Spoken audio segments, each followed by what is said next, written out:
I don't know if folks can tell from our agenda, but we put the MCOs on our list in alphabetical order with no preference. So next would be Health Plans of Nevada, Medicaid, United Healthcare Services, and we have Kelly Simonson, who's the president of that MCO, here for the presentation. Ms. Simonson, please go ahead. Good afternoon. I'm Kelly Simonson, Health Plan of Nevada, and joining me today is Dr. Rutu Ezuthatchin, who is our Chief Medical Officer for our Medicaid plan, as well as a board certified pediatrician, and has been with our organization since 2003. Health Plan of Nevada is a local company. We are proud to be serving Nevadans for the last Simonson. I'm sorry, we're seeing both your current slide and your next slide, which I think is presenter mode rather than the. Sorry about that. Oh, that's okay. I can fix this. Let me stop sharing.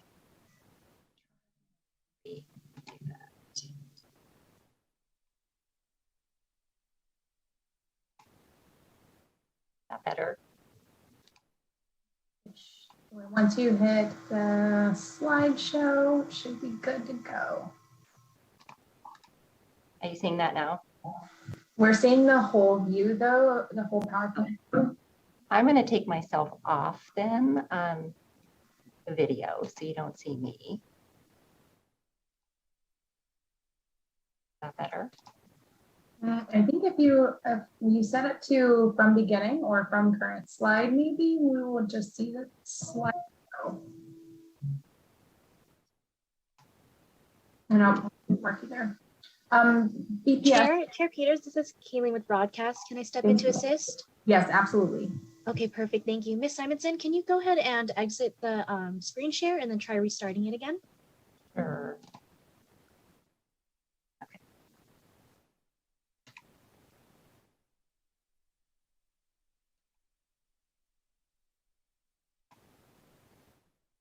Better? It looks the same to me. And then go ahead and try pressing from beginning and see if that works again.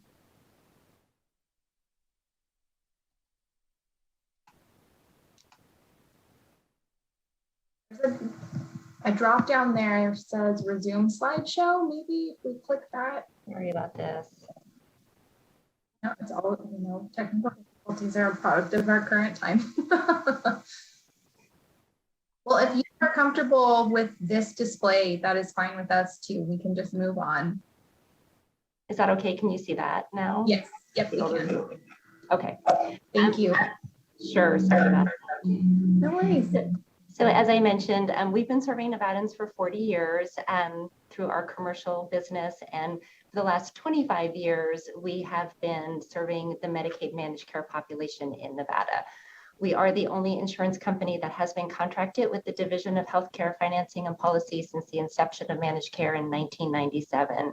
And we joined in 1997 at the request of then Governor Bob Miller, because we knew we could bring mainstream healthcare services to Medicaid recipients in Nevada, just as we had been for our commercial members.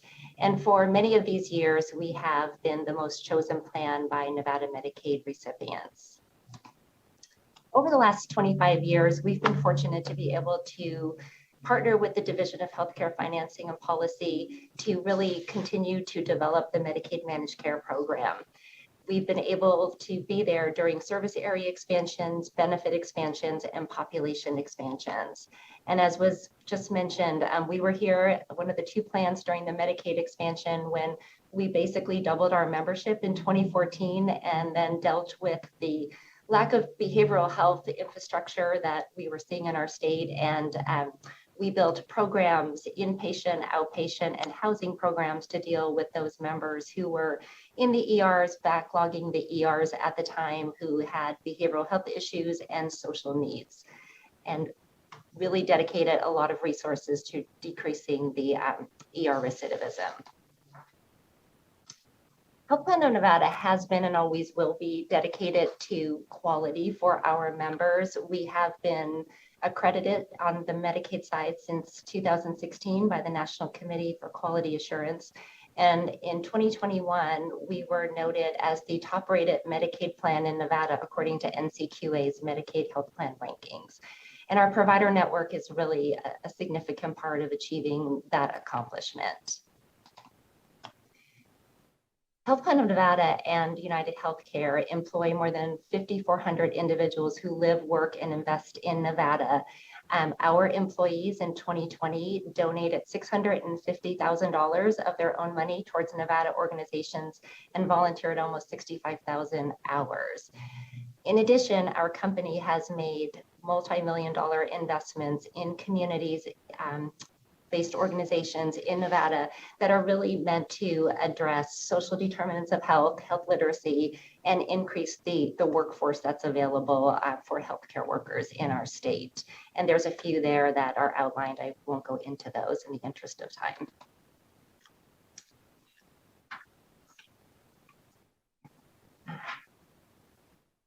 Medicaid managed care has significant value that many are unaware of, and it really falls under these 4 tenets.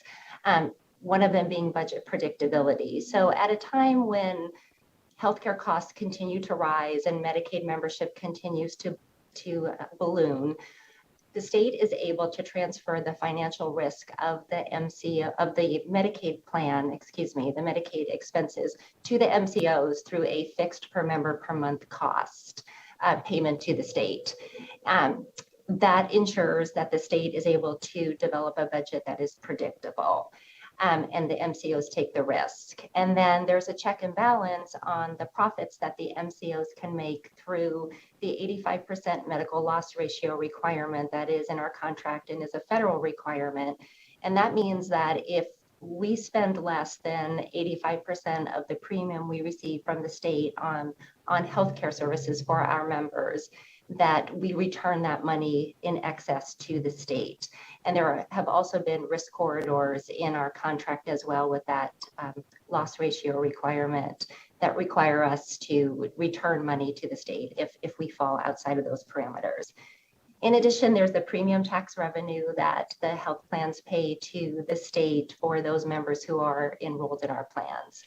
I will go over healthcare improvements in some later slides, but focusing on some member satisfaction, we are required on an annual basis to survey our members and determine their satisfaction.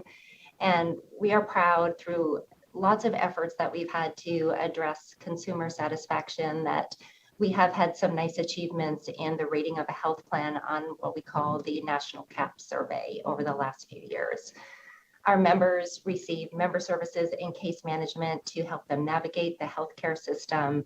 And as Sandy previously mentioned, value-added benefits that are outside the payments that the state gives to us. We fund those on our own, but those are really designed to improve health outcomes. And then in terms of access, we are held accountable to ensure that our members meet the access and availability requirements in our contract, or that we meet them for our members. So at the time of the contract, when we had 308,000 members at the end of last year, which was the largest percentage in the state of Nevada that was enrolled in Health Plan of Nevada, we were meeting the access and availability requirements for this new contract for each segment of providers between 98 and 100% of the time. So that meant that 98 to 100% of our members that were enrolled with us had the access and availability to members in terms of time and distance. And then we also monitor appointment availability on a regular basis.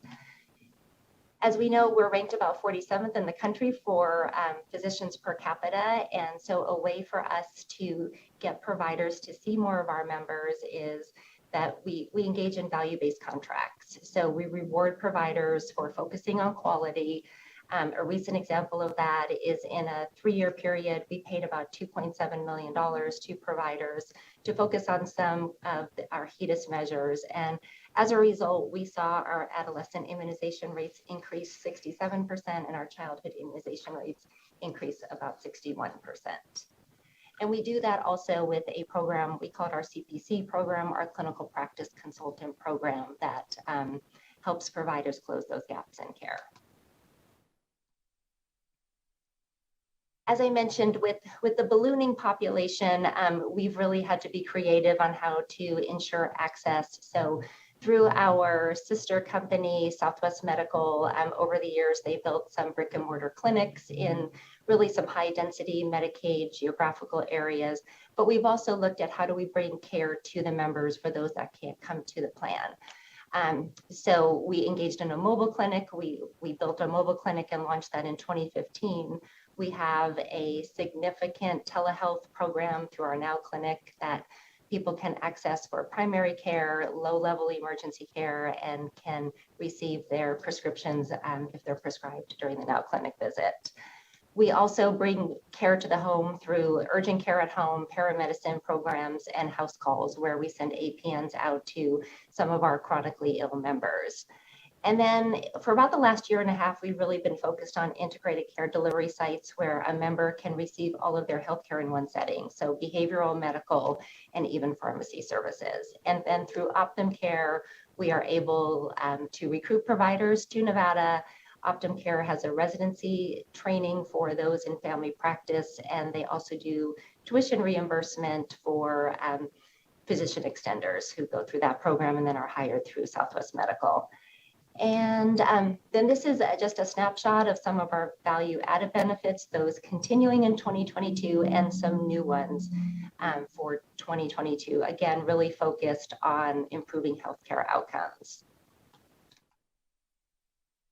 And of course, we can't talk about improving healthcare unless we talk about social determinants of health. So we know that 80% of health and well-being is driven by the social determinants of health, those being housing, transportation, food, and employment.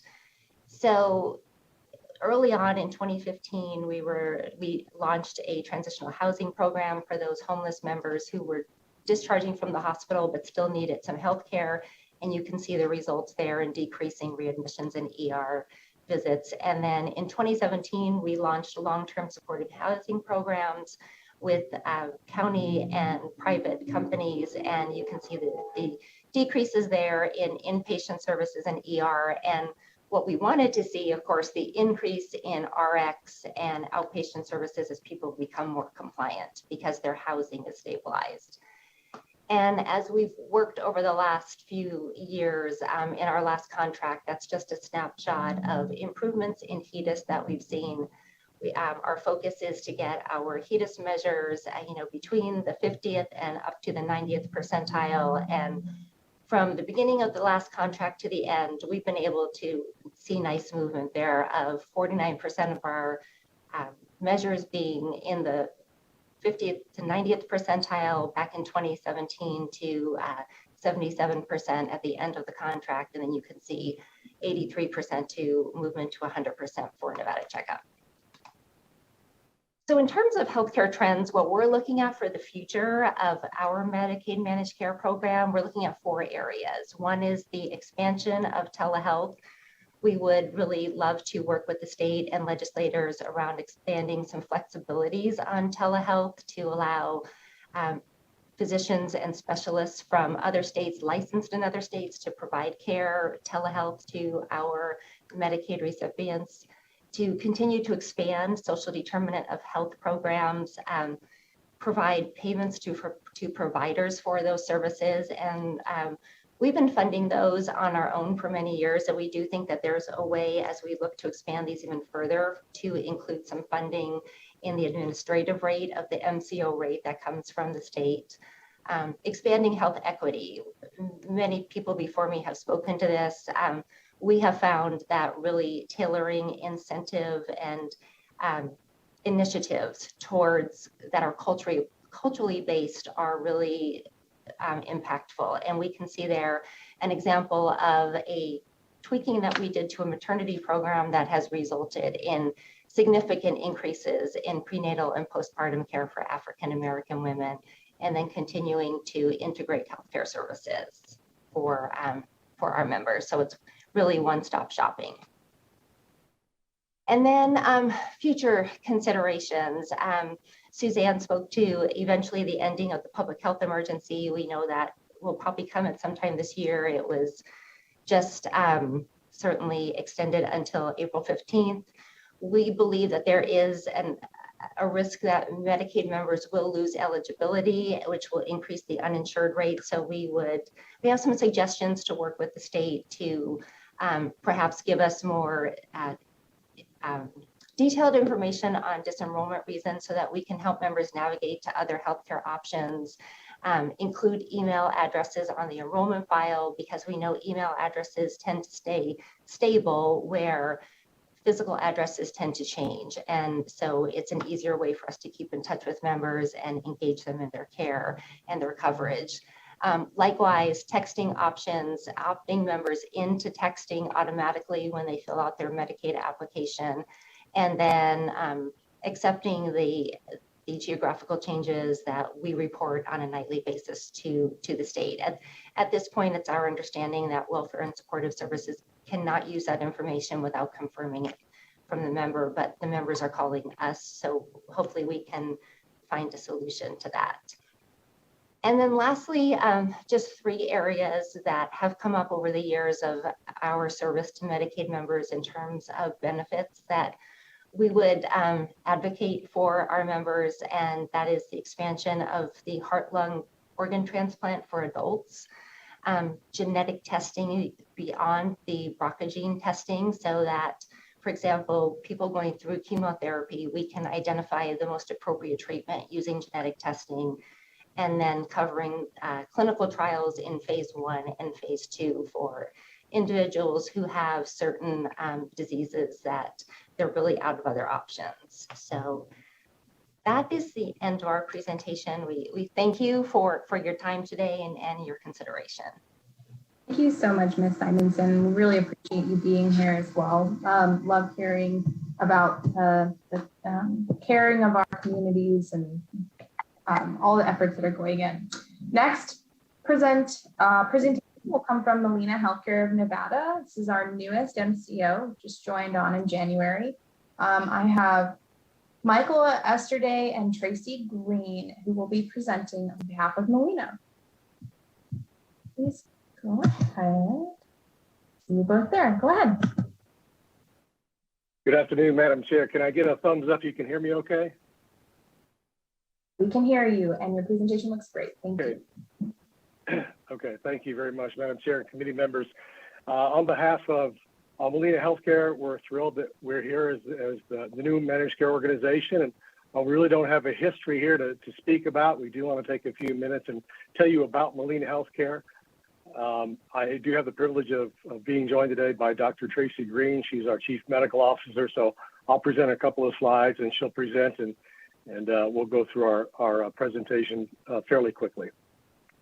What we'll do is just, next slide, we'll just go briefly through the overview of Molina, who is Molina Healthcare, review of our Medicaid implementation efforts, and Molina Plan highlights what we're bringing to the state, Molina behavioral healthcare model, and our key performance trends related to the new contract. So those we'll go through. While we're new to managed care, while we're new to the state of Nevada, we're not new to managed care, as we've been serving individuals for over 40 years. The mission that we have here is to improve the health and lives of our members by delivering high quality health care. So you see, it's more than just healthcare services, it's improving the lives of individuals. And really, how do we do that at Molina Healthcare? First off, we ensure that we have high quality healthcare services for our members. And secondly, what we do is create on the right-hand side, you'll see that we create a partnership or a collaboration to deliver a holistic program, a biopsychosocial model of care. And Dr. Green will talk about that in just a minute. What we do, we create these partnerships. You'll see that we put the member at the center of what we do, but we know that's done in a vacuum is doomed to fail. So what we do is collaborate across the spectrum with very important key stakeholders for us. Of course, we talked about our providers who deliver the high quality care, but really community advocates, community stakeholders, community-based organizations, government agencies, not just Medicaid, but numerous government agencies that we partner with and collaborate with to serve members, as well as the employees that we bring on to make sure that members are getting the care and the services that they deserve and need. Next slide. Molina Healthcare was actually started in 1980 by Dr. David Molina, an emergency room physician, who was tired of really seeing individuals who should be seen in their primary care setting showing up at the emergency room. So he and his wife took out a second mortgage and created their first clinic back in Southern California. And from that, they continued to grow. They became a managed care organization 26 years ago and have really expanded the service area around the country. So while it started in California, you can see here the number of states. It goes from one coast to the other. Currently, we're in 19 states. Nevada became our 19th market this year as we went live January 1st. And you'll see here that we serve really roughly 90% of our members are served in Medicaid. So really all we do are government programs, and 90% of that is serving individuals with Medicaid. So you can see we're in 19 states. Here we'll be bringing our marketplace January 1st, 2023, excuse me. And we serve individuals here, again, about 90% Medicaid, about 600,000 of the 4.2 million in marketplace, and about 110,000 in Medicare. I'll highlight that across the country here, we really do serve not just individuals in TANF, CHIP, and expansion like we do here in Nevada. We also serve individuals in categories such as age, blind, and disabled, managed long-term services and supports, foster children, individuals with intellectual and developmental disabilities. So we really have the experience to serve all of the individuals here in this market moving forward. And next slide. What I'd like to do is just talk about really where we're physically located. I have the privilege of living up in the Reno area. So we have an office here in Reno. We also have our main office down in Las Vegas. So we've brought two offices here to serve the members in both Washoe and Clark. We actually have created over 250 new jobs in the state. One of the things that we did in addition to hiring the individuals that will serve our Medicaid individuals here is we created a Western region call center that brings jobs to Nevada, but they'll be actually supporting individuals who live in Washington, California, and Arizona.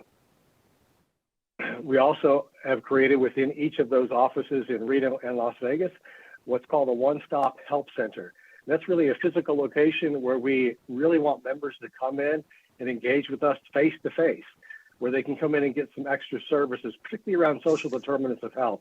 So we've hired an employment specialist.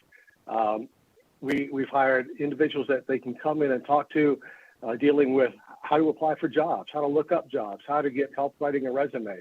We're talking to a care manager about their individual care, looking to actually engage people face-to-face. And then we're actually bringing in a mobile unit set up as a medical clinic that we'll be able to use around the state as well. Next. And here I won't read through this slide. I'll just highlight that we have about 36 value-added benefits. Here, you'll see we have over $400 in gift card rewards. And that's really designed to reward people for doing things that are good for their health. So they invest in themselves, and then we can come alongside and reward that healthy behavior. Next, let me turn it over to Dr. Green. Great, thank you very much, and thanks for having us, Chair Peters. For the record, my name is Dr. Tracy Green, and I serve as Chief Medical Officer for Molina Healthcare.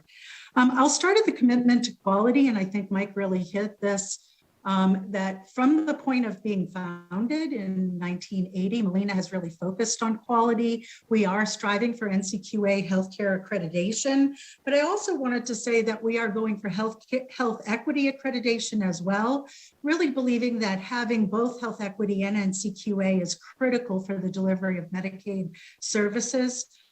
We also are engaging in value-based contracting, which is critically important for the delivery of quality services. Next slide.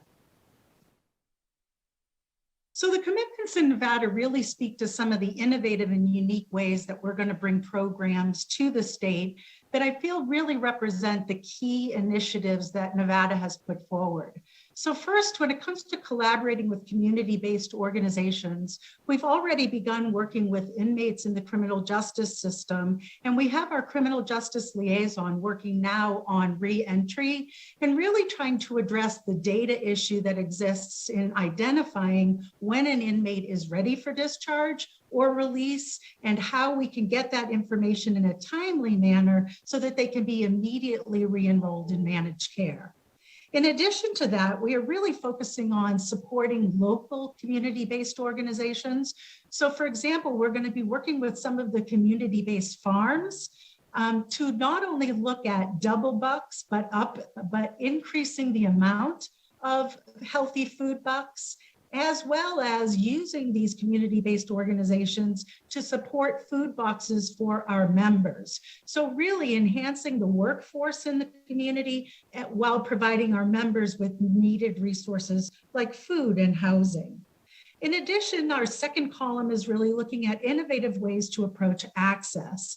So as mentioned previously by some of the other managed cares, we also will be working with community paramedics, looking at not only how we're going to get in contact with our members, but those members that are either overutilizing or increasing the utilization of the system, putting into place care programs, care management programs that allow these members to receive services in their homes or wherever they live that are more focused on reducing recidivism. In addition, we believe that the social determinants of health are critically important. So we have an entire team that is Molina-based and Nevada-based that will be focusing on all of the issues surrounding social determinants of health. I'll also share with you, we have $1 million investment around innovation centers for social determinants, and I'll talk a little bit more about that. But the critical point here is that we will have a full team having housing support, nutritional support, employment support, children's system of care, behavioral health, and peers, all really to address the social determinants of health and how we can better access the needs of our members. And finally, we're going to be addressing maternal and child health. Having been in Nevada for about 3 decades, really addressing our outcomes is critically important. And I'm excited to bring a new program to the Medicaid population that has been otherwise only offered to commercial populations, which is a program called Grow Baby. This program is going to be looking at genetics, looking at genomic metabolism of vitamins, and the importance of nutrition in individual care planning for our members. And I look forward to telling you more about our Grow Baby program and how we hope to reduce NICU and small for babies as we implement this program. Next slide. Molina is also very, not just interested in the Medicaid population, but we're also interested in Nevada and really impacting the overall healthcare delivery in Nevada. So I just want to draw reference to 3 big initiatives that we will be bringing to the state, all around $1 million investment for us at Molina. The first, as I mentioned, is really looking at health equity innovation. We'll be drawing forth with our community-based players to look at new and unique ways to address not only care for food and nutrition, but how do we sustain care, increase enrollment in WIC, in food stamps, and how do we create permanency in housing as opposed to just intermittent housing or transient housing. The second is our SUD community of care, and this is a statewide initiative really looking to improve the access to care and combining with the state to address crisis services of care, and also creating not just our services, but looking at the criminal justice system, looking at law enforcement, looking at the jails and prisons, but also looking at the care deliverers, the providers, and how can we integrate this system of care to create a substance use disorder community of care to be sure that our members can live in a life of recovery. And the third is really a focus on something that has recently come up in Nevada, which is the resurgence of maternal syphilis and neonatal syphilis. And so working in collaboration with the health districts, as well as with UNLV School of Medicine and UNR School of Medicine, we're going to be working on the treatment protocols, how we more appropriately address our pregnant women that might be at risk for syphilis, and looking at how we can work with our providers in the community to enhance treatment opportunities for syphilis. Next slide. So when we look at our behavioral health program, very similar to others, ours is a fully integrated program. So we do not delegate any of the behavioral health services. We focus on a whole person care, and we use all of the integrated principles that we have previously discussed, including early intervention, evidence-based services, and really focusing on seamless transitions when we're working with our individuals who are most at risk with transitions, whether it be aging out of the welfare, out of the foster system, whether it be discharging from the hospitals, from residential facilities. Each of these transitional times are critically important and a major portion of our behavioral health interventions. Next slide. Dr. Green, just let you know that we are at like 13 minutes, so if we can wrap up, that would be great. Thank you. Perfect. Well, this is my last slide. And really what I wanted to say in this slide is that our approach is one stop wherever our members are. We are fully integrated at all levels. So we have integrated rounds, we have integrated CM rounds, and we're all focused on our population approach so that we can overall impact the health of our membership. Next slide. Mike? Madam Chair, this is Mike Easterday again for the record. Let me just close with thanking the committee. I know we'll have some time for Q&A, and some of the dialogue might lend itself into this last slide. So let me just say thank you, and we'll end our presentation. Thank you so much. All right, on for our last presentation today from Silver Summit Health Plans. Being an S name, I feel for you at the end of the alphabet here typically. I have Nicole King. I'm sure that this is a double last name, you guys, but I'm sorry. Action King. Sorry. That's okay. Eric Schumacher. Nope, it's Schmacher. I did not ask for help on those last names, you guys. I'm so sorry. No. I'm going to let you go ahead and introduce yourselves and start your presentation. Thank you. No problem. Eric Schmacher for the record. Good afternoon, Chair Peters and members of the committee.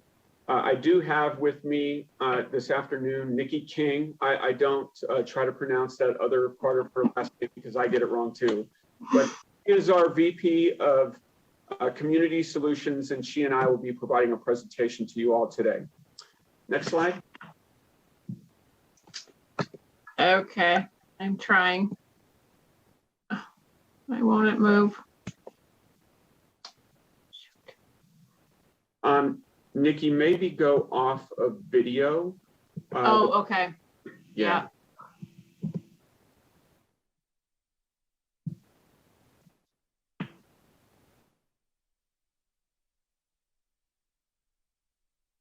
Broadcast, do you mind hopping in to see if we can troubleshoot this?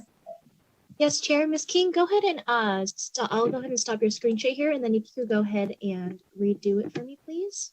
Okay.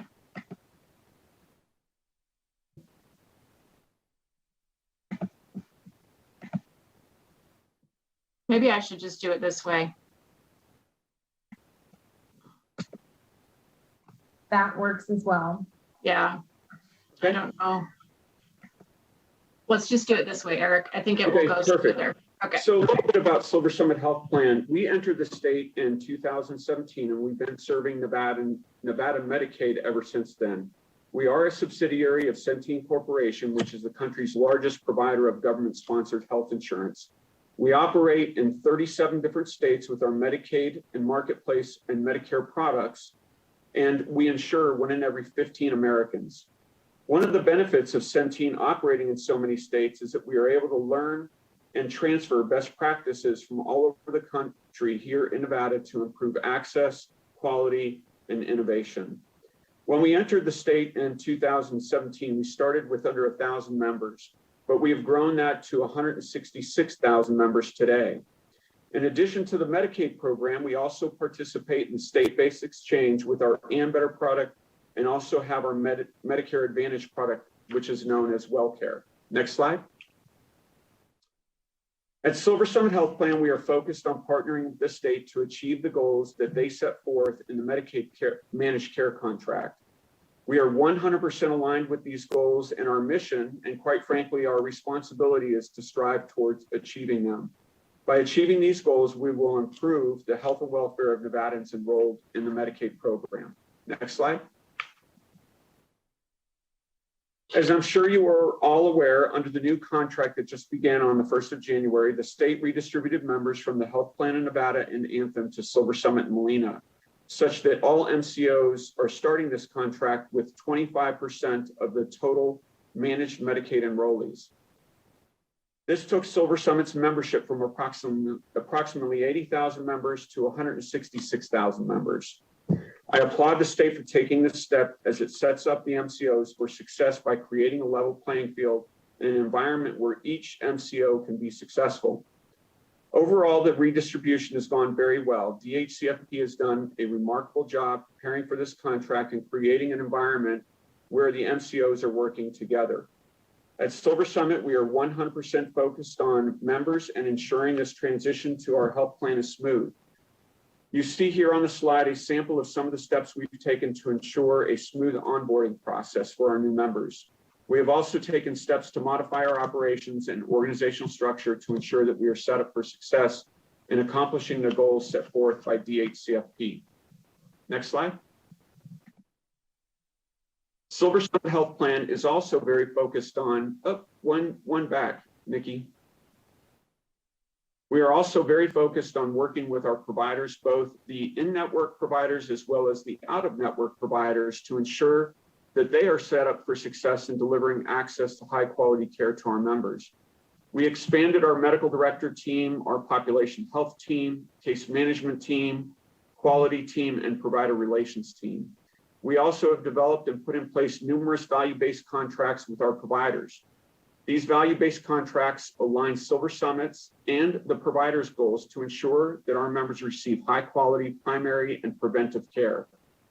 These value-based agreements also incentivize the providers to hit targets on quality measures and pays them more for achieving those targets. Those dollars that they can earn are reinvested back into their clinics to expand access and services that they provide.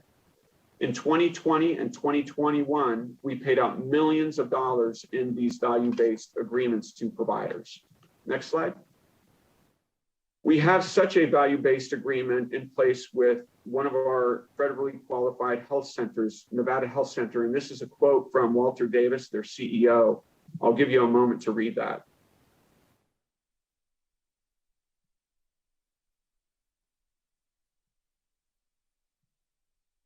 Our goal is to continue to expand the number of value-based agreements that we have in place with our providers as it leads to improved access to care and improves quality. Next slide. Now I will turn it over to Nikki King, our Vice President of Community Solutions. She will provide a quick overview of Silver Summit and how we are working with our community partners to improve the health and welfare of our members. Good afternoon, and thank you, Madam Chair. For the record, my name is Nikki Atchison King. I'm the Vice President of Community Solutions for Silver Summit Health Plan. Community Solutions is our latest development at Silver Summit. The goal of Community Solutions is to ensure access to services outside of the provider's office for our members and their families. We do this by developing, engaging, and contracting what we call the community network.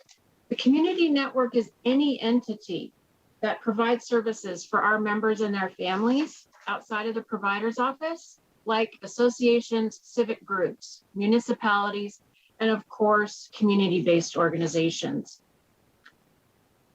Also, Community Solutions is home to our Health Equity Program, our Justice Involved Program, and our Housing Program. And most notably, it's home to our community health workers, some of our most valued staff at Silver Summit Health Plan. They're highly trained and skilled. This diverse group engages directly with our members wherever they are. They locate our hard to reach members in homeless encampments and shelters. They do outbound phone call campaigns to encourage our members to get vaccinated. And they work directly in the detention centers to develop community reentry programs and plans with our members who are currently detained.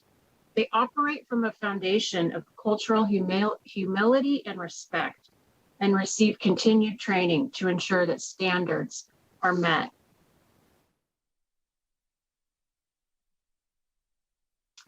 The Community Solutions Department and Silver Summit as a whole operates off of a member-first approach. Our job is to ensure that our members have choices and access, and we honor their choices, their personal choice. 1 in 4 Nevadans is currently receiving Medicaid as their healthcare benefit. They're a central part of the fabric of Nevada, and we treat them with that respect and individuality that Nevadans love. Community investment is a huge part of our approach. We understand as a managed care organization that it's incumbent upon us to support the community network, because honestly, without them, we cannot do our job. You see there that in 2021, we invested over $2.5 million. Over a quarter of that was contributed to COVID vaccination efforts. Our model for intervention is simple. We analyze our member data, we review external reports like the Minority Health Report, and we engage trusted community-based organization and provider partners to develop targeted and meaningful interventions. An example of this is our childhood nutrition education program, which we're calling the Sweet Spot. This program the development of it relied on internal data, which shows that diabetes and chronic kidney disease are our top 2 diagnoses. We also look at the Minority Health Report, which indicates similar trends for our minority population in Nevada. The Sweet Spot is a targeted intervention to address this data, and we do it with community partners like the Just One Project. This approach is based on research that shows when we target children with nutrition education, they influence the whole family's eating habits. Our VP of Quality and registered nurse is the executive sponsor to ensure that the educational materials that are developed are evidence-based and effective. Our Senior Director of Health Equity ensures the program delivery is culturally competent and integrated into the communities we serve. We look forward to coming back and reporting on outcomes of that program. Why do we do the work that we do, and why do we do it the way that we do it? Because quite simply, it works.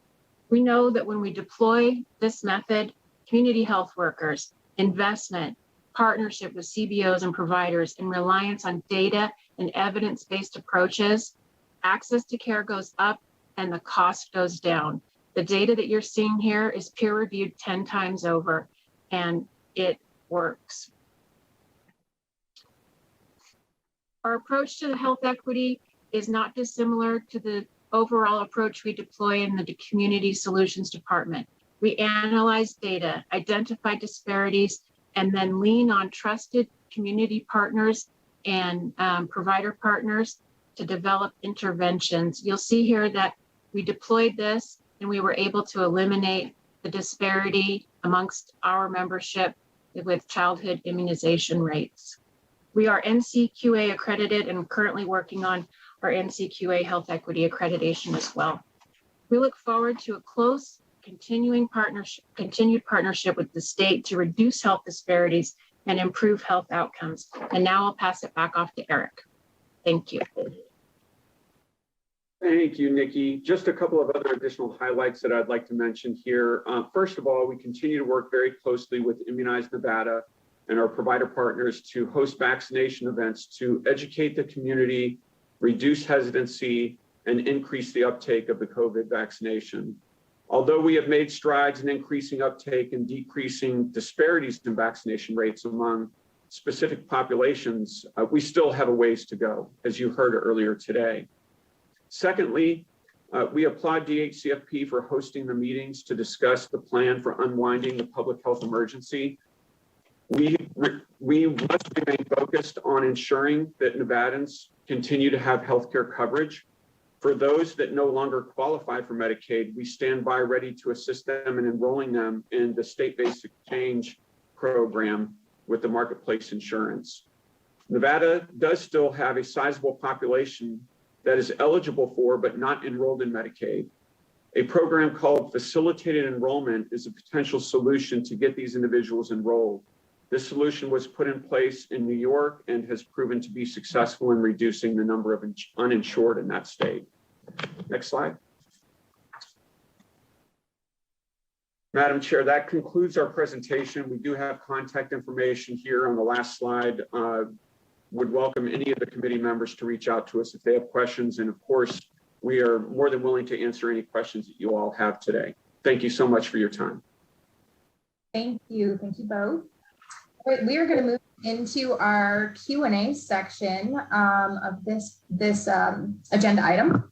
I have a couple of folks on the queue, and I'm going to go ahead and start with a question that I have that doesn't have to be responded to, but I'm going to ask for it to be followed up on by staff and to get this information to us when you can. So specifically to Medicaid, can you send us a summary of the outcome-based metrics that have to be met by the MCOs during their contract period?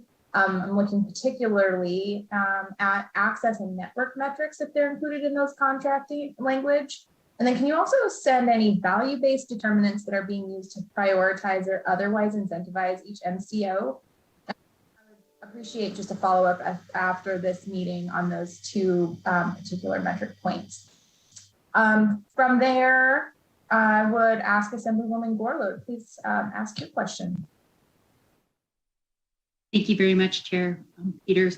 I had a quick question about those that were reassigned MCOs. How were they decided and who went to what organization? Thank you for the question. In order to reduce disruption to the membership, we did take the two existing plans and took the amount of households over the 25% and redistributed them randomly to the new plan and to Silver Summit until they were all at 25%. Thank you. And you maybe elaborate a little bit more on how they were randomly selected. Was it just a computer program that picked the numbers, or how was that done? Yes, it was a computer algorithm that just went in and assigned random numbers to households, keeping the households together. So it was actually quite impressive at how close we got to 25%, because households are made up of multiple people. It wasn't done on an individual member basis. So yeah, it was a random selection through the computer system. Great, thank you very much. As a follow-up to that question, can I ask, how does that contribute to the continuity of care model that we prioritized in this redistribution?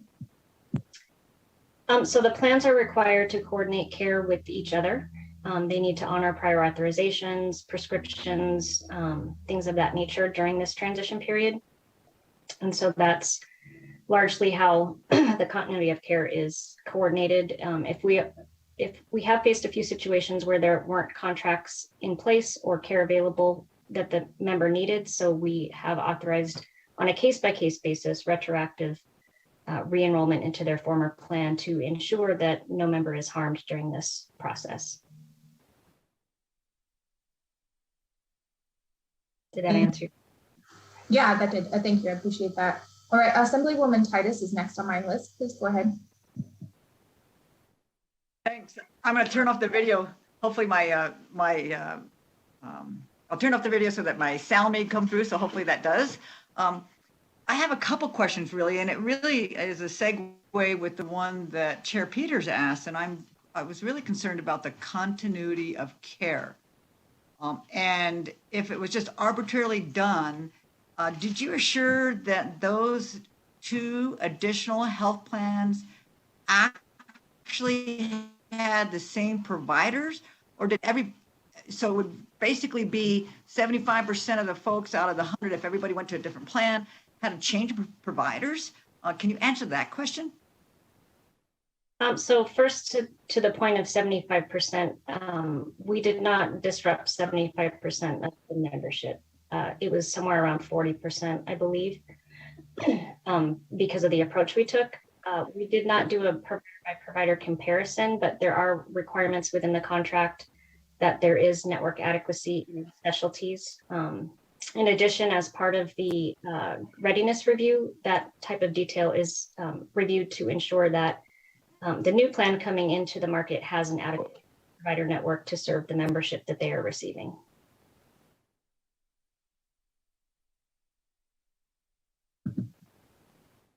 Dr. Titus, did we lose you? Two MCOs. Are you able to hear that? I'm sorry. Most of it. Can you repeat the question? Sorry. My concern is that you doubled the number of MCOs, and I did not see any public hearings regarding that. You split up a lot of folks arbitrarily by a computer network, not really looking at the providers, but really looking at just, did they have the same number of providers? Not necessarily was their provider on their new program. And I have real concerns about how that process was done. You can maybe address that offline and send, for more information. But the next question I have is, these are negotiated contracts. And one of the concerns was did you renegotiate contracts? Because these folks get paid per enrollee, whether they are seen or not. And so I've been told that the contracts are renegotiated every so often. So did everybody all four get the same contracts? So thank you for the question. In other words, are you per enrollee are you paying per enrollee the same amount for each of these four MCOs? Correct. So the rates are established and have to be actuarially sound, and they are based on the demographic of the recipient. So it's age, gender, things of that nature. So all four plans have the same contract requirements and do receive the same rate. And then we will be able to see at some point what the actual usage of this is. Again, I'm always concerned that these folks are signed up, but they don't actually access care. And so one of the things I want to make sure is, now that you split this up into four providers, four MCOs, I want to see if more people are getting care. Because at the end of the day, that will determine the success of what the state did by offering to more MCOs. Because did more patients actually get care? So it'll be curious in the next year or so to actually see those access data. So thank you, Madam Chair, and your patience with my internet. Thank you for that question. And I think that's kind of in line with the request that I had for the metrics that are included in the contract, the things that are expected to be returned as a product of those contracts from the MCOs as proof of effort, right? What are we going to see from them? So I'm not sure we have any data at this point, considering how new we are into these contracts. But as that data comes in, we'd love to see it and be updated, and just a summary of what you expect to be seeing as those metrics come in would be really helpful at this time. Assemblyman Hafen is the next on my list. Go ahead. Thank you, Madam Chair, and thank you for the presentation today. When some of these questions were coming up, it kind of intrigued me that this was kind of it sounded like a new process that we did. It just started. And so I was kind of curious how this new process with bringing in the new MCO compares to maybe what we've done in the past in bringing additional MCOs in, and maybe you could kind of explain why the change. Sure. So the goal of bringing in a new plan is to allow them to be sustainable. So the last time that we did introduce a fourth plan, the method that was used was that new members coming in would be assigned to that plan until they got to a certain threshold. That was not successful, and that plan did have to exit the market because they did not get enough members to be sustainable. So This approach was something that was based on, we did have a vendor help us with this procurement approach. We did have listening sessions that were held like public meetings.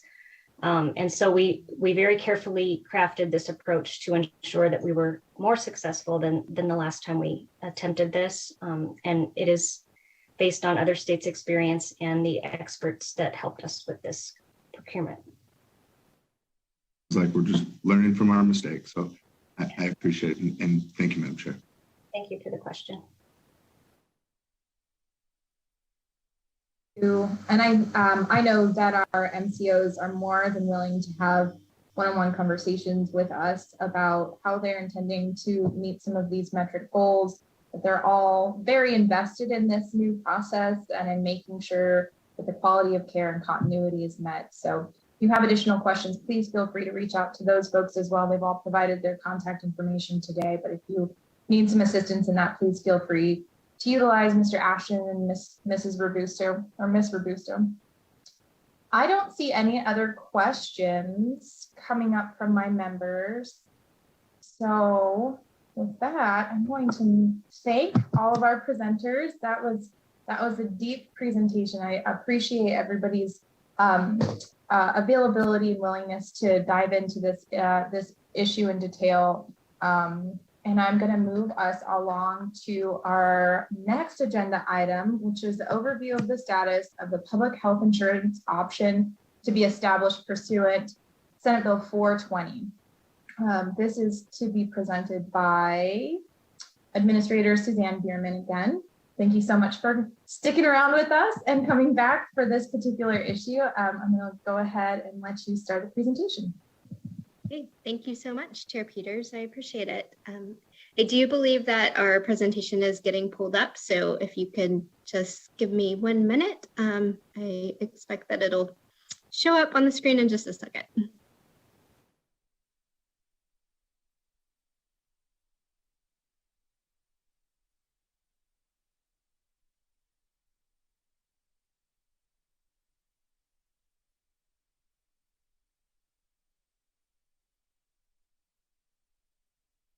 Or maybe we could have broadcasting check in with Aida Blankenship. She is going to advance slides for me for this particular presentation.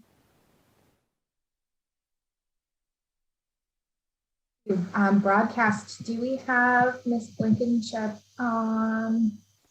I don't see, oh, there she is. Okay, we have her on. If she can share her screen. Hi, I'm working on sharing it. It's just not showing up as, oh, there it goes. Sorry about the wait. Thank you. Thank you, Aida. I appreciate it.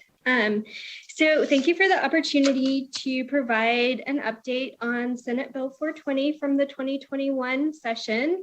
I will say this is one of, I think, about 40 bills that we're working to implement from last session. And happy to provide some details on this bill. I will say it's really early in the implementation process. The public option product is set to go live on January 1st, 2026, which aligns with our managed care reprocurement. So as you just heard in the last presentation, we've just been through that process with the contracts that went live on January 1st of this year. And the next time that we'll be doing that is January 1st of 2026. And this is all built to align with that, which makes for a 4-year implementation process. So just wanted to kind of level set with that and let you all know that we have been working a lot to meet all of the requirements in SB 420 and to implement this. But also did want to highlight that this won't be completely up and operational and implemented until about 4 years from now. So thanks for that. Aida, if you could skip to the overview slide, I think slide 3, that would be great. So here, just a recap of Senate Bill 420 requires the Nevada Department of Health and Human Services working with the Executive Commissioner of the Silver State Health Insurance Exchange and the director of the Department of Insurance to design, establish, and operate a public option plan, again, to be effective as of January 1st, 2026. I do also want to pause here and acknowledge that SB 420 has a lot of other requirements beyond establishing the public option. Some of those are for the exchange, and some of those are other Medicaid requirements that are related to maternal and child health. So we were planning to focus today's presentation on the public option related aspects, and then happy to come back on the maternal and child health date and provide an update of all the things we're doing related to maternal and child health, including the provisions in Senate Bill 420. So thanks, Aida. If we could go to the next slide, please. So all of this was outlined in the bill itself, but just wanted to go back and highlight. I know it's been a while since we were all in session. The goals of the public option product, as outlined in Senate Bill 420, were to really leverage and improve the state's purchasing power. This is an affordability initiative, and I know that's something that we talked about in our Medicaid presentation as well, just an attempt to address the rising cost of healthcare that we know impacts Nevadans and Americans more broadly. So this is an affordability initiative. It's also designed to improve access and reduce disparities for historically marginalized communities. So again, a parallel to the presentations you heard earlier, and the emphasis on health equity was also included in the language of SB 420. Another goal was to increase competition in the health insurance market and improve availability of coverage for rural Nevadans.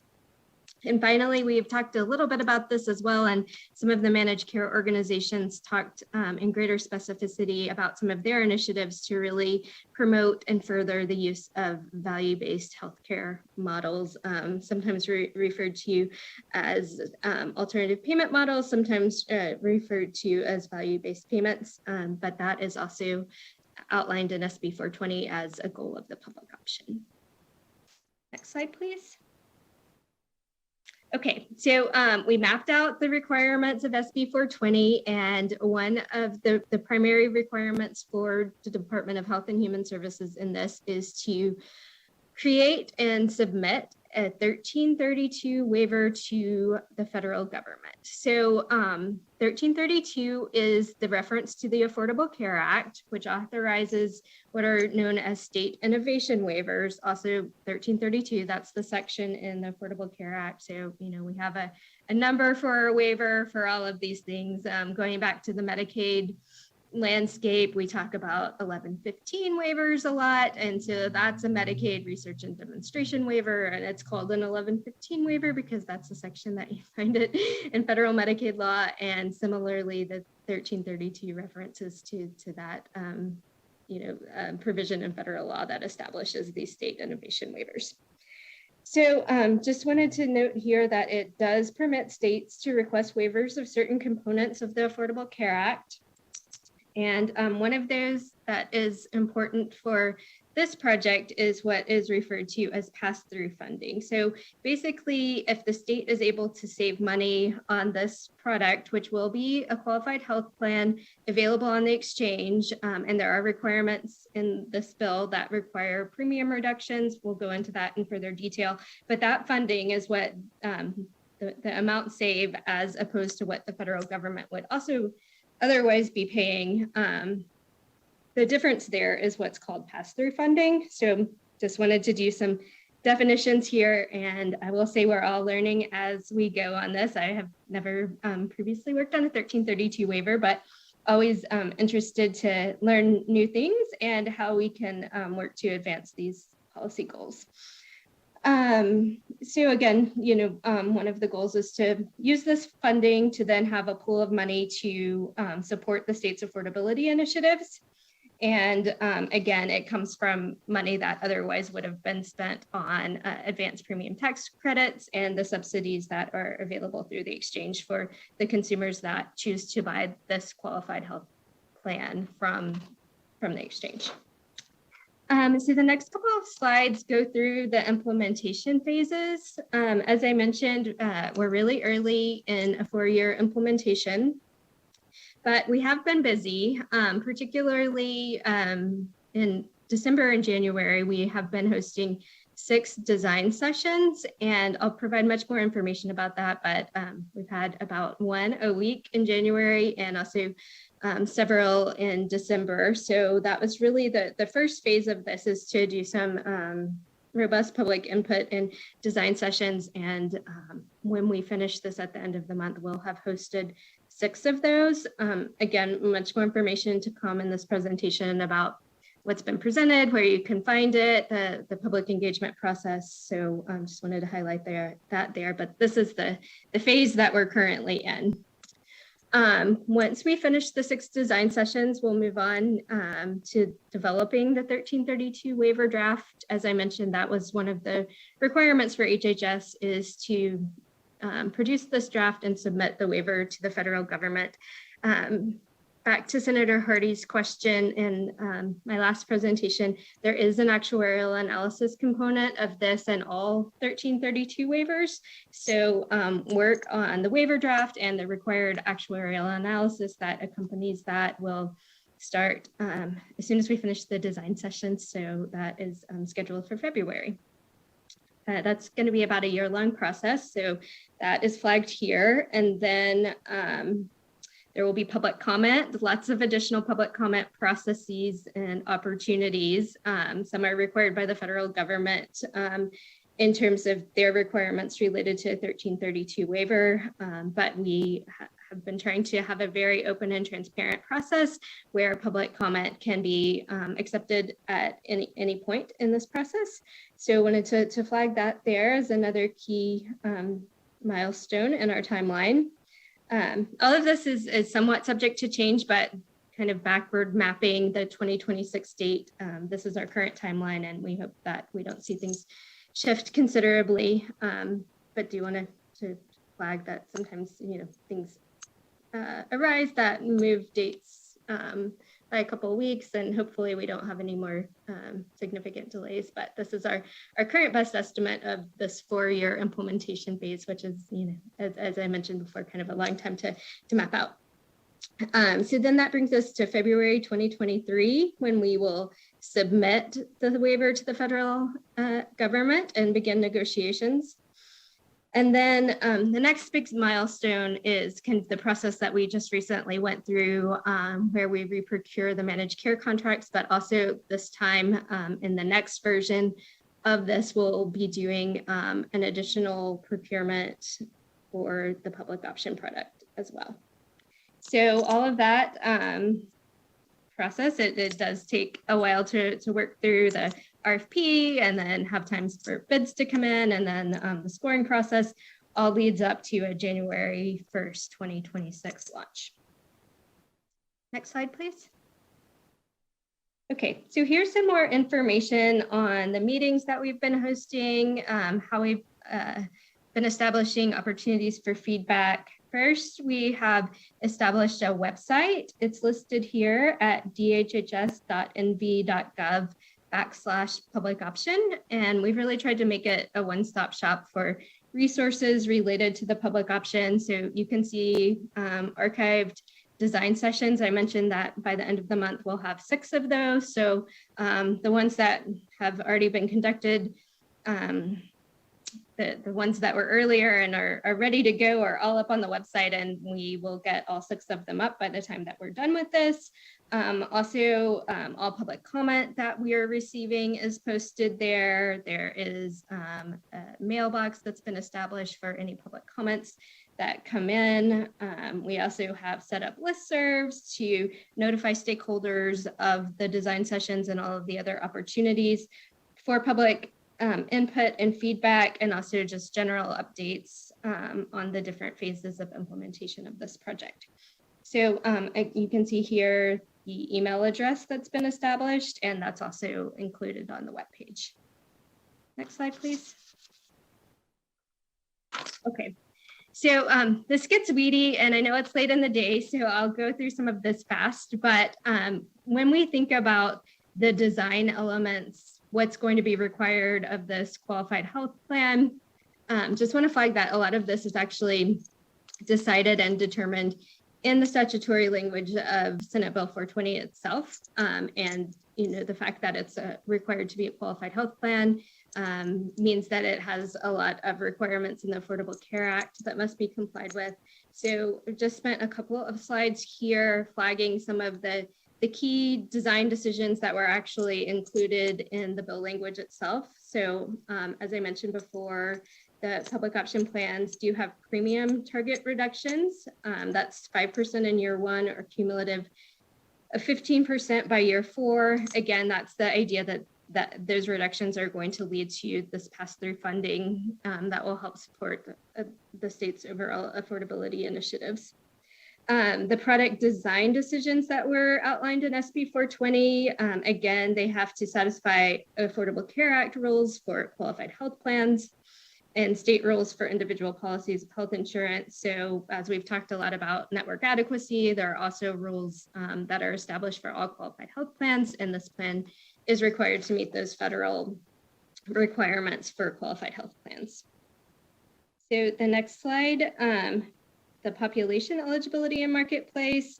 This plan is to be sold both on the HealthLink and off the exchange on the individual market, so like from carriers or brokers, as well as being able to shop online through the exchange website.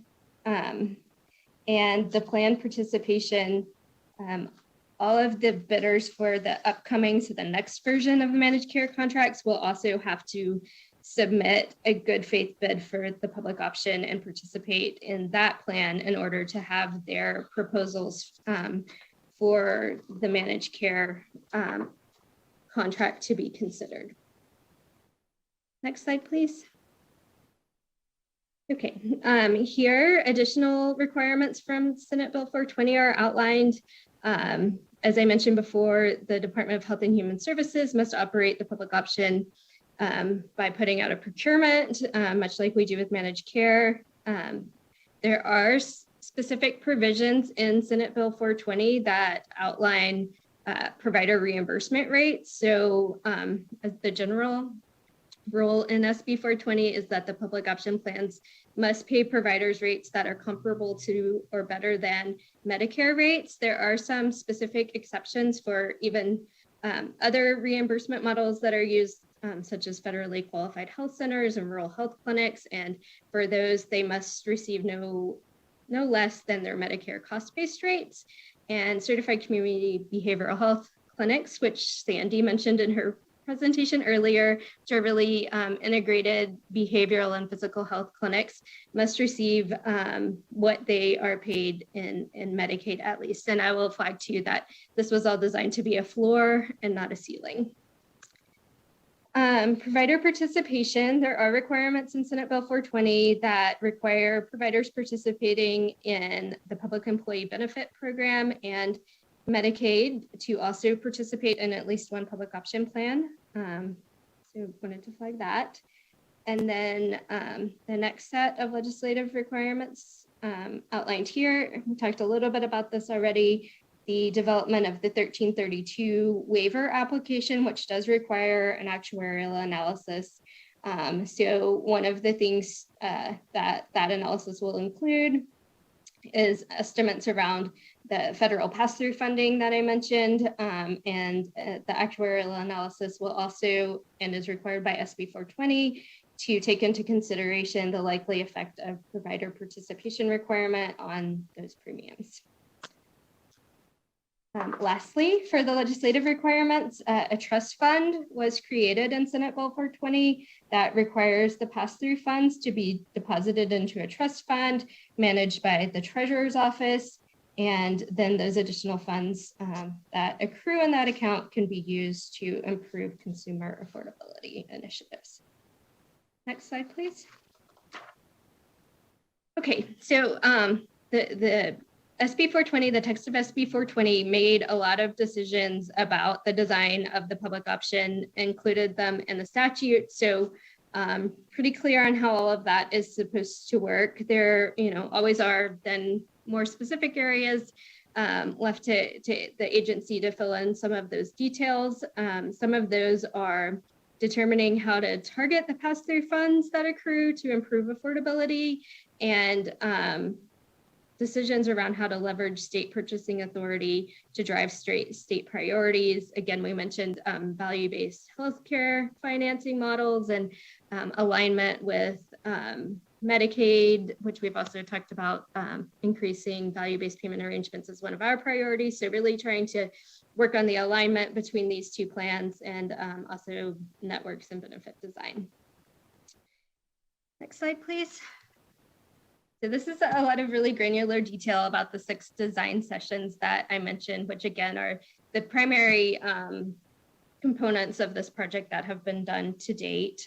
So this outlines the meetings that we've had already on December 8th, 22nd, and January 5th. And the specific topics that were covered there are listed here. As I mentioned, there's transcripts and videos of these meetings up on our public option website, in addition to public comments that we've received. So next slide. It also lists the design session that we had last week, as well as the one that is upcoming, the 6th design session, which will be on January 28th.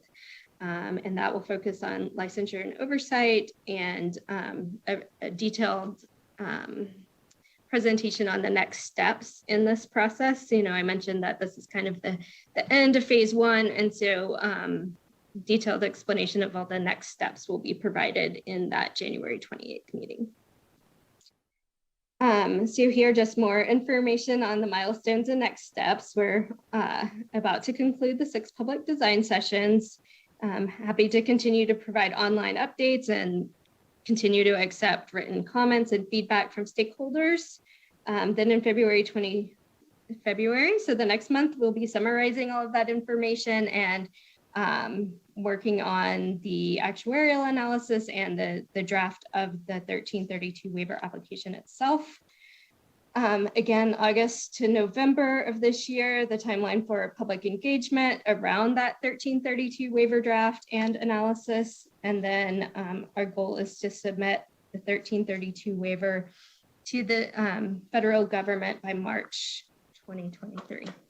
So I know that was a lot. I'm happy to try to address any questions. Thank you.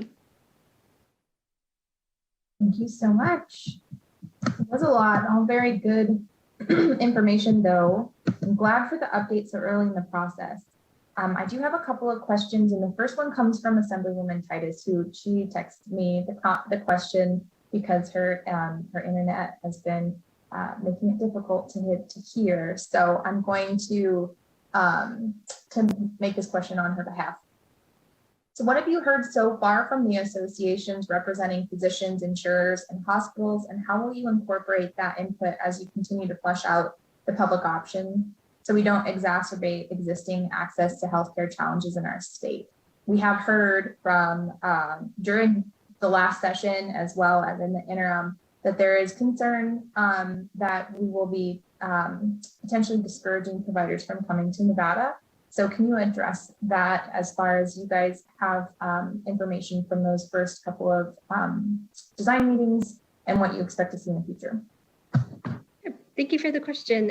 So we do have a high-level summary of the themes that we've heard so far. I will say many of the active participants in this process were also active commenters during the legislative session. So have heard from the Hospital Association frequently, as well as the Association of Health Insurance Plans.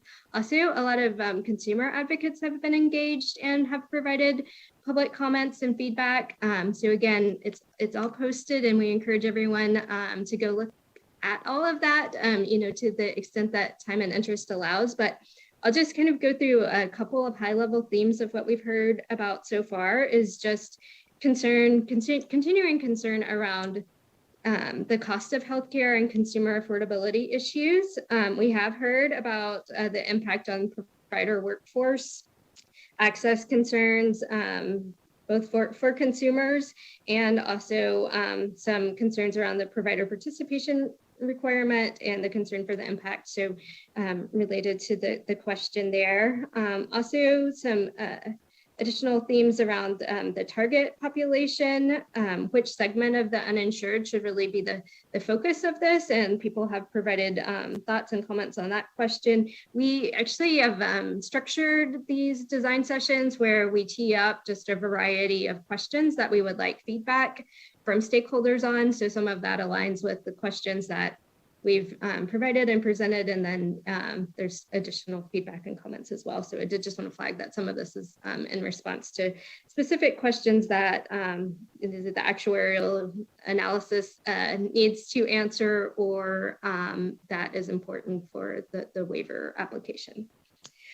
Provider reimbursement has certainly been a common theme, considerations for the actuarial study, ideas for leveraging state purchasing authority. Again, some comments around encouraging and promoting value-based provider payment models, and then, just some kind of more generalized comments around support and concern for the market reform and implications of the public option. So that's a really high-level summary and overview. I'll also add that we've been working really hard to get out questions and answers, or frequently asked question document that answers a lot of the questions that we've received. And we are close to getting that posted on the website, have a couple of additional layers of review, but anticipate getting that additional resource out for stakeholders very, very soon. So I hope that helps. Thank you. Hopefully we'll get some more information. Numbers are important. Great. Thank you. Thank you. I have a couple more questions in the queue. I saw Assemblyman Ornlicker's hand up first, so I'm going to go ahead and call on you, and then Assemblywoman Gorlow and Assemblyman Hafen. Yes, thank you, Chair, and thank you, Director. So I want to make sure I understand the waiver. So it sounds like the way you've described it, that because this public option will be cheaper than existing options, that the premium tax credits and the cost sharing obligations of the federal government will be reduced, right? If they're paying toward the health plans of the people who buy the public option, they won't have to pay as much. So we'll be saving HHS a lot of money in Washington, but with this public option, and the waiver would allow us to capture those savings so we can use them to implement this public option. Is that how this works? Am I understanding this? I think that's exactly right. That's the concept, and I think that the impetus for the 1332 waiver itself is to be able to capture those pass-through savings. So I think you described that really well. Thank you. Okay. And is there anything else to the waiver?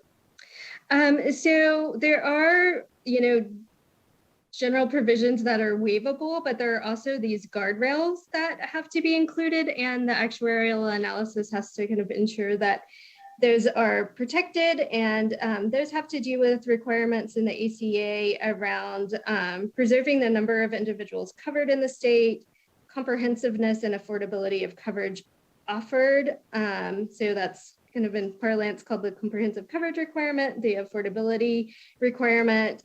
There's a scope of coverage requirement, and the waiver must not increase the federal deficit. So it does provide the ability to waive other provisions. And I think the one that has been the primary focus is this pass-through funding, but did just want to flag that there are certain protections that the federal government wants to see assurances that it's not harming coverage in any of those ways or increasing the federal deficit. So those are what's kind of commonly referred to as the guardrails of 1332 waivers.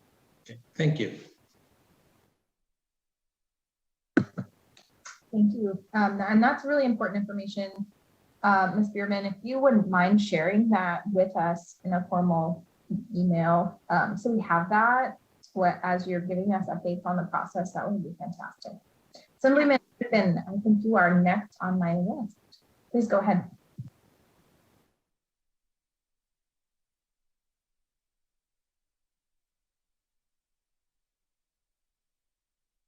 Thank you. Thank you, Madam Chair. I appreciate staff having all the stakeholder meetings and trying to be as transparent and work this process through. I obviously still very confused with the whole public option, but I know there's a lot more to come. One of the questions that I had though was, it appears we're going to be combining the risk pools and under the established for Medicaid. What happens if these risk pools become more costly? Thank you for the question. I'm not sure that there's been a decision made on combining risk pools yet. So if it's okay with you, Assemblyman Hafen, I will take that question back and make sure that it's also included in the frequently asked questions document. And I did just want to flag to Chair Peters that all of that information that I just went through in response to Representative Assemblyman Orton-Licker's question is also going to be addressed in the frequently asked questions document. So more than happy to send a standalone email addressing that now, but did want to flag too that that will be addressed in our Q&A document that we're going to release. But I will follow up on the risk pool question if that's okay. Thank you, and thank you, Madam Chair. Thank you. And I think that Q&A document is perfect. If you want to just send that when it's ready, especially if it's ready before the next couple of meetings or before the last public meeting, maybe. So we have that information to talk to folks about as well. Assemblywoman, I have you on my list next. If you'd like to ask a question, please go ahead. Thank you, Madam Chair. And I believe I have two questions. I was taking my notes and writing very, very quickly, but I think I might have missed some information. So will this be managed by the MCOs like Medicaid, or will the state be managing it? So it'll be managed like all other qualified health plans that are sold on the exchange. So those are both the exchange and the Division of Insurance has responsibilities over managing the qualified health plan. So as a qualified health plan, it would be managed in the same fashion. Okay, great. And you mentioned the certified community behavioral health clinics would receive Medicaid alternative payment model rates. Could you tell me a little bit more about those rates and what they look like?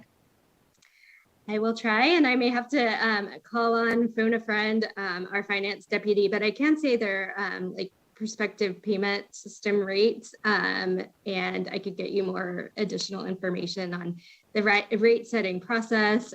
As the state set up those certified community behavioral health services, we work to ensure that those rates were, adequate to cover cost, and it is paid by a PPS rate methodology, but I don't want to go any deeper than that. I don't want to say anything that's incorrect. So I will see if Phil Burrell, our finance deputy, wants to be my phone a friend right now, or if not, we can provide additional information on how those CCBHC rates were developed. I think that's really Phil here. We can get some additional information for you all. Suzanne, you're correct. They are established through PPS rates, but we can add some additional detail if the committee would like us to do that. I would, thank you very much. And then one last quick question, just make sure that I got it correctly, that the rates for the public option would be at Medicaid rates or better. Is that correct? Medicare. Generally, it's Medicare. Right. Okay.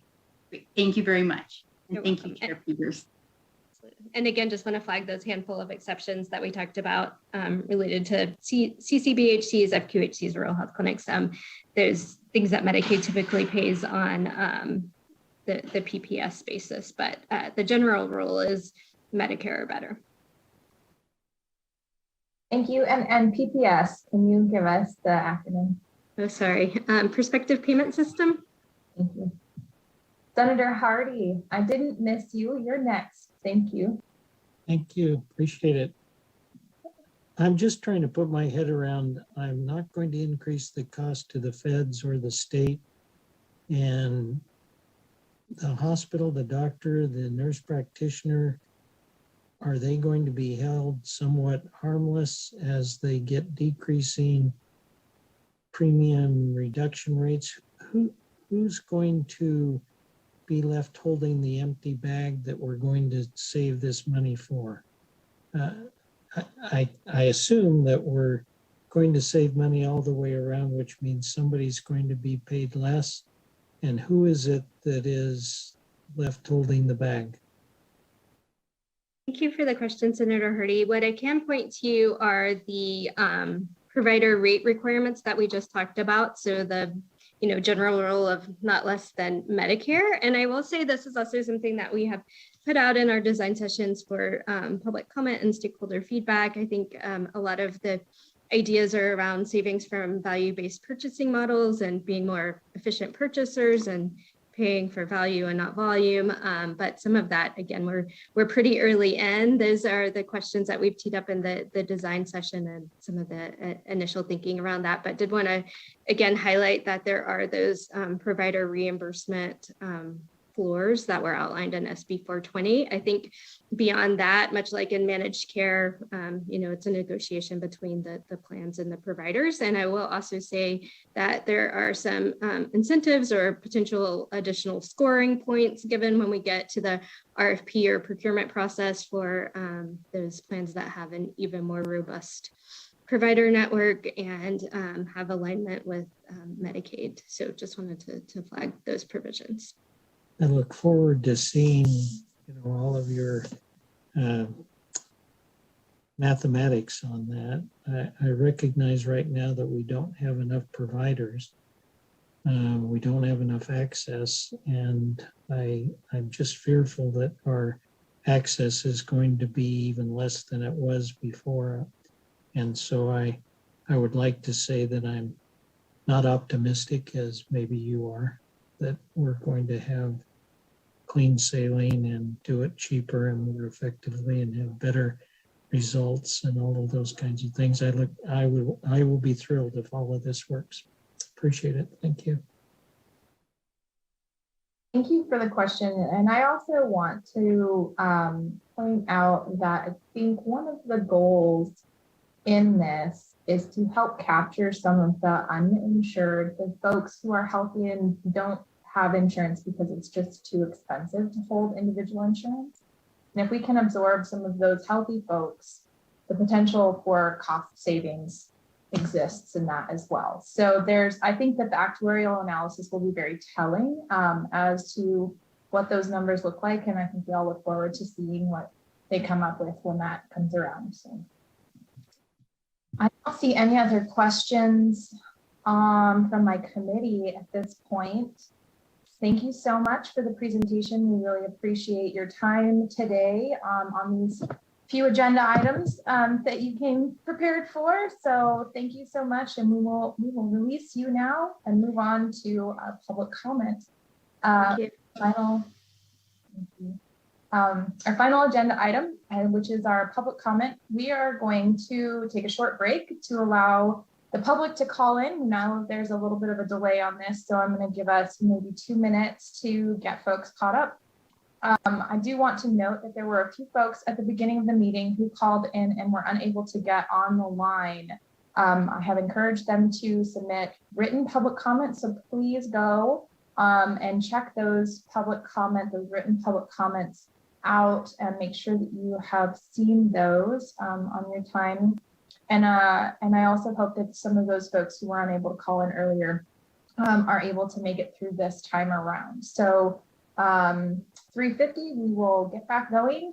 Thank you guys for your patience.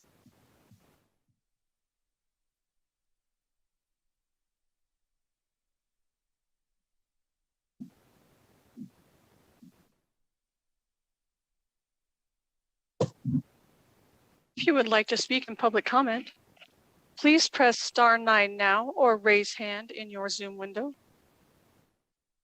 Broadcast. I'm going to give it 1 more minute for folks to call in and get on the line. And then I'll give you a quick statement before we get people going on public comment. Okay, thank you so much, Chair. Thank you.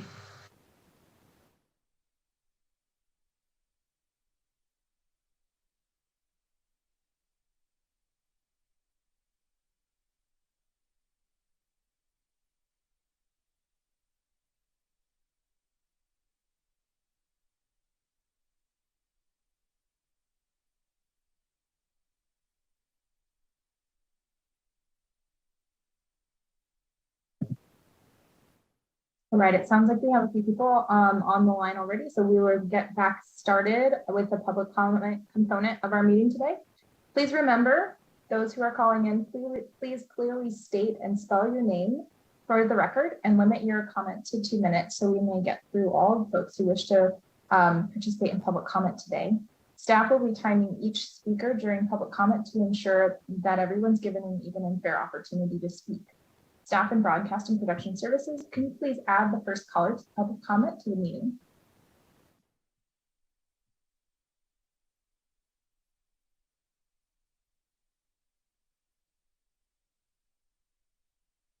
Casey Rogers, CASDYRODGERS.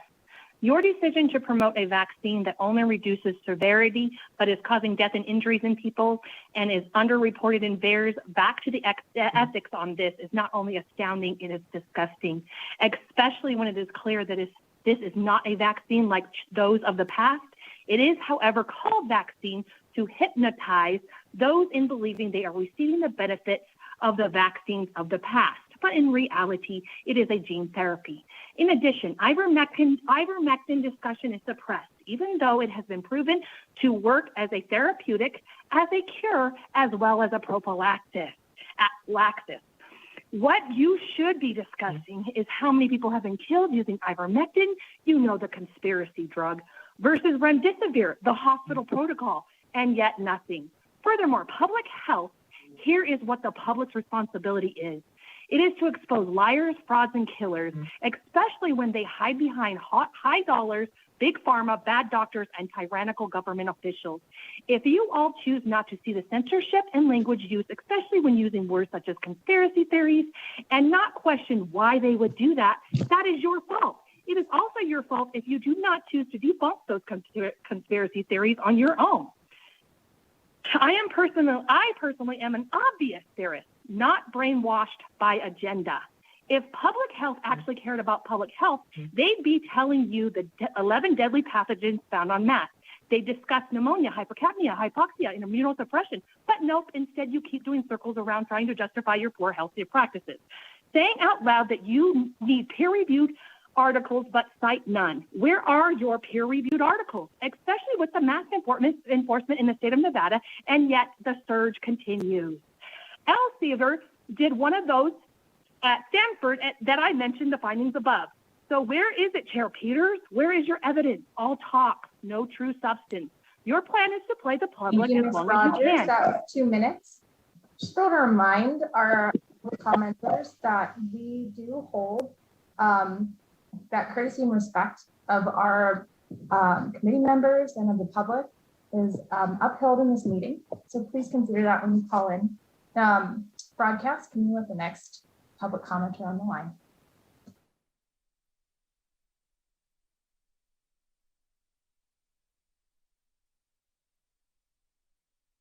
Madam Chair, members of the committee, this is Nina Laxalt. First of all, can you hear me? We can. Thank you, Ms. Laxalt. Go ahead. Okay, thank you. Today I am stepping in for Lancet Van Gilder, who is the legislative chair for the Nevada Dental Hygienists Association. She was on earlier and tried to speak, but apparently couldn't get on.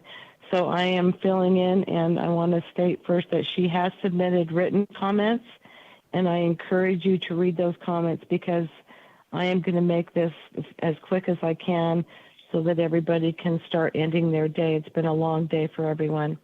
I'm addressing agenda item 3H, which deals with immunizations provided by dental practitioners. I want to say that we agree with the comments that were given by the Nevada Dental Association, that we worked diligently throughout the whole last legislative session and prior to come up with agreements amongst each other for the practice of dental practitioners providing immunizations. There are 3 sections that I'd like to point out in this regulation that are the most concerning, and that is that once the emergency orders are lifted and these particular regulations stay in place, public health dental hygienists will no longer have the ability to provide immunizations. As a little history, the governor did allow dental hygienists to be providing immunizations for the past 12 months and have been doing so all along, and I believe providing 1,000 plus immunizations in that time. So this regulation requires that the dentist must authorize a dental hygienist to administer vaccines.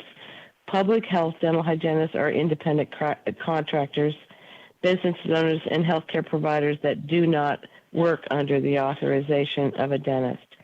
They have been endorsed by a dental board to practice the full scope of their education and licensure in public health and alternative settings without a dentist, and have been able to do so for over the last 20 years. So as drafted, this regulation would prohibit those public health dental hygienists from providing any immunizations whatsoever. They want to also advocate. Sorry, that was 2 minutes. I do understand that you sent in some written public comment, so we will take that up and consider that as well. Thank you. Broadcast, can you let the next public commenter on the line, please? If you recently just joined us, we are currently in public comment. If you'd like to speak in public comment, please press *9 now on your phone to take your place in the queue.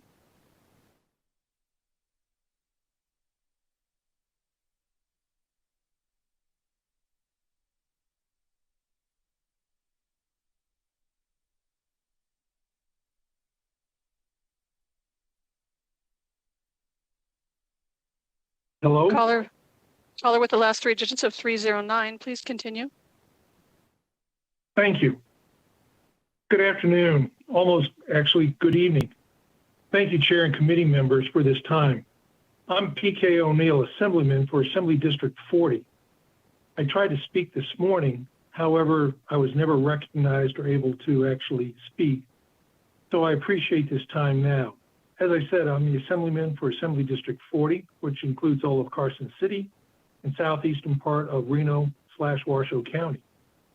I'm here this evening to speak on item 3.H LCD file R035.21 presented by the Board of Dental Examiners. During the recent 81st session of the legislature, I introduced AB 269, a bill to allow dentists, dental hygienists, and therapists to administer the full gamut of the immunizations to their patients. The bill was assigned to Assembly, Commerce, and Labor and was not given a hearing. In short, it was put in the drawer by the chair to die. I am concerned that the proposed legislation, which was not worthy of a hearing, is now before this committee as a proposed NAC, and I'm confused by that. But what is even more distressing to me is that I worked with all the stakeholders on AB 269. The bill went through several iterations before a fully vetted amended bill was developed. The NAC today that was presented to you is AB 269 in its initial version without proper amendments.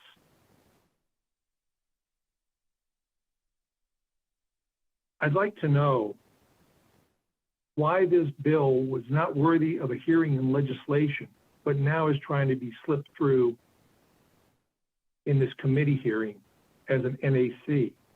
To my knowledge, the dental board did not work with any of the stakeholders, never gave me a call to seek any suggestions, although during legislation, I tried to contact them several times without a response back. I respectfully request that their measure of today presented to you be rejected, sent back to allow for all the parties involved to discuss, refine, and come forward with a proper NAC if that's the way you wish to proceed with this. And I want to thank you for the time. I'm available for any questions. Thank you very much, Chair, for allowing me. Thank you, Assemblyman. I do want to acknowledge that we are not making any decisions based on these regulations today. This was informative for our committee to be able to ask questions of the boards that were bringing these regulations and where they are in their process. And today, it looks as though that particular regulation will expects to hold additional workshops in February and March. So I would encourage you to reach out to that board to talk about those concerns on those regulations. And I encourage that of our committee as well, if you have additional concerns related to those.